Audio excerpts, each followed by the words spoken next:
Assalamualaikum warahmatullahi wabarakatuh. Rekan-rekan Amri dimanapun Anda berada, salam semangat, sehat, dan bahagia. Kita lanjutkan literatur kitab Abyanul Hawaid karya Syekhina Kiai Haji Ahmad Rifai. Utawi hukum dinemuki nawaruhan iku dibagi telung duman kapertelane. Kang dihin bangsa syarak hukuman, kapindo hukum bangsa akol ana panggeran. Kaping telu hukum bangsa adat wicarane. Hukum dibedakan menjadi tiga. Pertama adalah hukum syarak atau hukum bangsa syarak. Yang kedua adalah hukum akol. Yang ketiga adalah hukum adat. Adapun yang akan kita bahas dalam segmen ini adalah hukum syarak. Qala al-ulama fal hukmu syar'iyyu huwa khitabullahi al-muta'alliqu bi af'alil mukallafina bit talabi awil ibahati wal wad'i lahuma. Hukum syara' adalah khitab Allah, titah Allah atau pangandikane Allah yang berhubungan dengan perilaku seorang mukallaf, baik itu berupa tolab atau tuntutan, atau berupa ibahah pembolehan, atau wadh' yaitu label atau justifikasi ini sah atau batal. Anapun dundumane hukum syarak kapertelane mongko yaiku pitung perkara wilangan: wajib, sunnah, haram, makruh hukuman, mubah, sah, batal, ikilah jarwane. Hukum syarak dibagi menjadi 7, yaitu wajib, sunnah, haram, makruh, mubah, sah, dan batal. Pengertian wajib sebagaimana di dalam kitab Al-Waraqat, ma yusabu ala fi'lihi wa yu'aqabu ala tarkihi.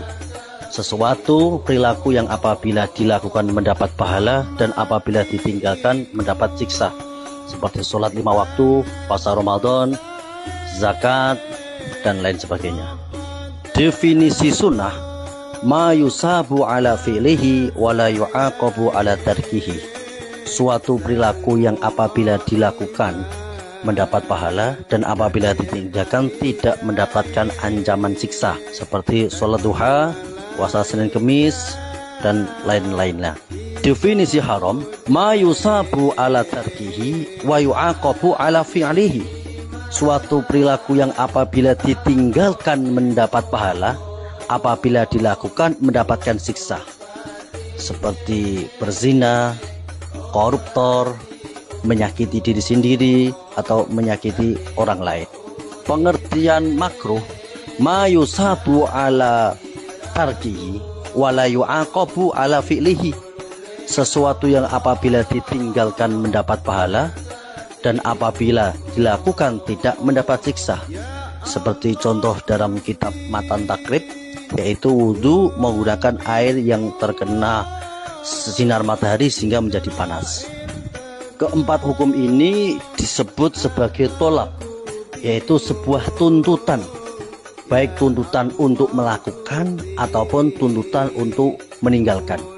Syarak yang kelima adalah mubah. Pengertiannya, ma la yusabu ala fi'lihi wa la yu'aqabu ala tarkihi. Sesuatu yang tidak memiliki konsekuensi hukum, tidak juga mendapat pahala dan juga tidak mendapatkan ancaman siksa, seperti makan, minum, tidur, dan lain sebagainya. Ini yang disebut sebagai al-ibahah. Kemudian hukum syarak yang kedua adalah sah dan batal, dan ini disebut sebagai al-wad'i lahuma, yaitu sebuah label justifikasi sesuatu ibadah dikatakan sah atau batal. Pengertian sah atau sahih, ma yata'allaqu bihi an-nufudu wa yu'taddu bihi. Sesuatu yang dianggap absah, yaitu perbuatan yang memiliki konsekuensi hukum dan diakui oleh syariat dikarenakan telah memenuhi syarat dan rukun. Dan pengertian al-batil atau batal adalah ma la yata'allaqu bihi an-nufudu wa la yu'taddu bihi. Sesuatu yang batal adalah perbuatan yang tidak memiliki akibat hukum dan tidak diakui oleh syariat karena tidak memenuhi syarat dan rukun.